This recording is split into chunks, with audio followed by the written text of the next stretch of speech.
اسلام آباد کی احتساب عدالت نے Pakistan Tehreek Insaf P T I کے بانی اور بشرا بی بی پر بڑی پابندی لگا دی۔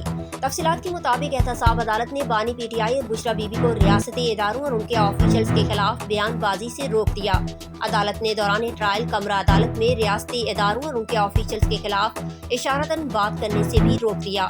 احتساب عدالت کے جج باسر جاوید رانا نے فیئر ٹرائل کی بانی پی ٹی آئی کی درخواست پر حکم جاری کر دیا۔